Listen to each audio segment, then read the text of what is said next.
O sea, en cada célula había más de 100,000. En cada mililitro de sangre, o sea, en una rayita de la jeringa, por decirlo así, ¿no?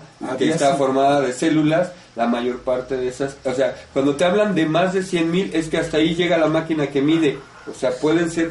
O sea, ya no se puede medir más. Ya no se puede medir. Tú podías tener más de eso. Muchísimas. Entonces, ya para evitarse los números tan altos, es mayor de 100,000, pues es ya lo perdimos, ¿no? Técnicamente. A ver, explícame eso. ¿Alguien con una carga de más de 100,000 es alguien perdido? ¿Es un caso perdido? Clínicamente sí.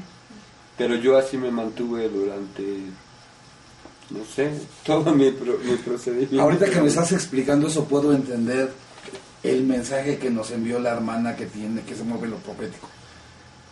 El Señor me mostró a un Iván que va a ser embestido de su poder. Y yo le digo, oye, pero ningún Iván hay en la congregación.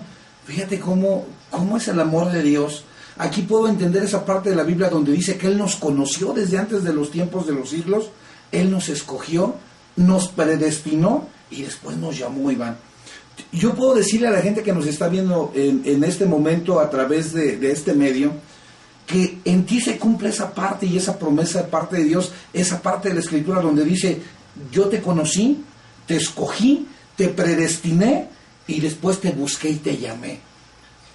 Tú eres un caso muy obvio de esa situación, porque tú anduviste batallando 6 años en donde estuviste peleándote con la muerte, en donde la muerte no te vencía, pero también tú sentías que ya estabas vencido, en donde no sabías qué iba a pasar, tú ya te habías entregado a Dios, en donde tú le habías dicho a tu mamá, entrégame a Él, y esperabas lo peor, y de pronto yo recibo un mail de parte de una hermana que se mueve en lo profético, y me dice, oye, ¿quién es Iván? Porque el Señor dice que lo va a levantar con poder, y le digo, pero ningún Iván hay en la congregación, en el mes de septiembre, llega el mes de diciembre, te conozco, oramos por ti, sucede esta situación, y cuando tú me dices me llamo Iván, me retumba así en mi cabeza ese mensaje que yo tenía en mi computadora. Le digo, ¿cómo te llamas? ¿Te acuerdas que dije, cómo? Me llamo Iván. Le digo, yo te conozco, y tú me dijiste, ¿pero de dónde? Si yo la primera vez que te veo te dije, no, ¿qué crees? Que yo te conozco, ya me habían hablado de ti.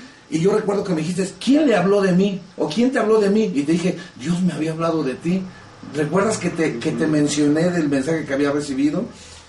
¿Cómo es Dios, de veras? ¿Cómo se manifiesta el poder de Dios?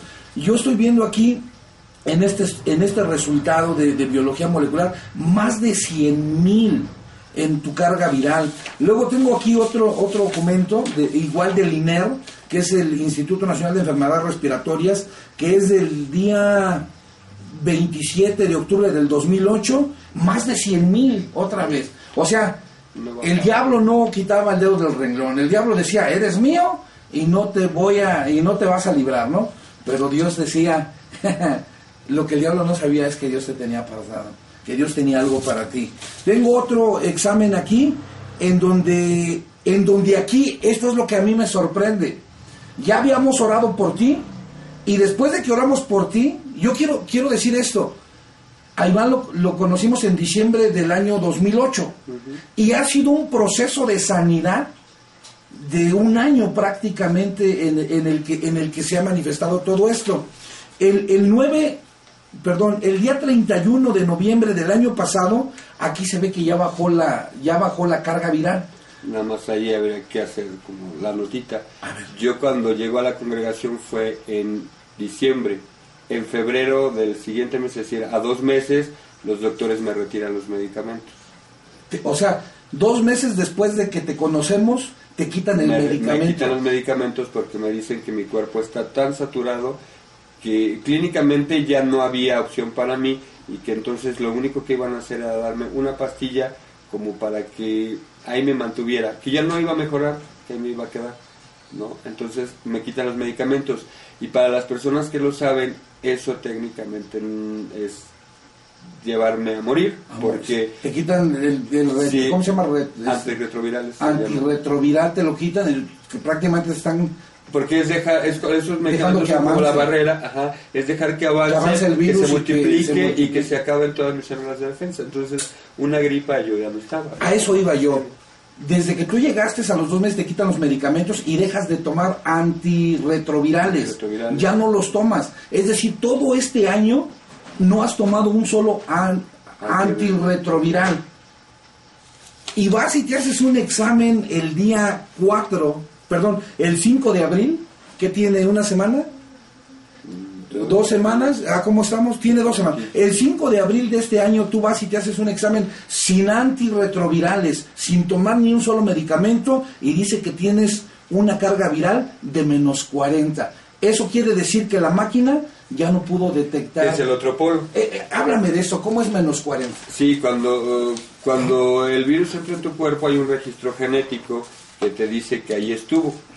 Pero lo que altera mucho la situación de salud de las personas que viven así es que el virus replica y replica y replica y replica y replica. Entonces se hace más virus y menos células de defensas. O sea que tú tenías que tener otra vez más de 100,000. Yo debería de haber tenido... Y considerando que no tuviste antirretrovirales, deberías de tener más. O sea, debería de seguir diciendo que más de 100,000. Pues es que el asunto es que yo lo dije alguna vez y se lo dije a mi mamá para tranquilizarla. Eso dicen los médicos. Dios dice otra cosa. No. Y ellos asumen, porque el diagnóstico era si este tratamiento nuevo no funciona. Yo siempre seguí las indicaciones que me dieron por un principio de autoridad que aprendí en la congregación, y otra porque yo siempre he creído que Dios ha movido las cosas, y que si yo tenía esos medicamentos que lamentablemente en muchos otros países, no es el caso del nuestro, la gente muere sin haberlos probado nunca porque no puede accesar a ellos, y Dios me los ponía, era porque Dios me los mandaba, ¿no? Entonces, cuando esto sucede y los médicos ven que yo estoy mejor, que mi ánimo mejora, que yo ya estoy hablando de regresar a trabajar, cuando a mí me habían pedido que yo ya no saliera solo. Claro. Y mi mamá trabajaba para mantenernos, entonces ¿cómo le iba a decir a mi mamá que dejara de trabajar para acompañar a su hijito de casi 40 años al hospital, ¿no? Claro.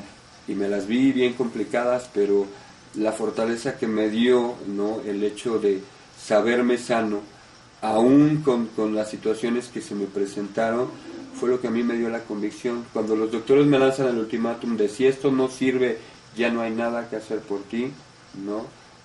Eso dicen ustedes. Entonces, yo digo otra cosa, ¿no? Te aferras. Porque a mí me lo dijeron así.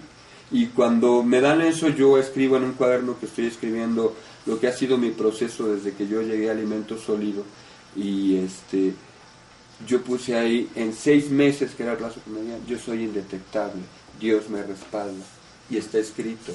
O sea, tú lo profetizaste. Yo lo puse ahí. Tú lo profetizaste. Yo era lo que yo sabía que iba a pasar, ¿no?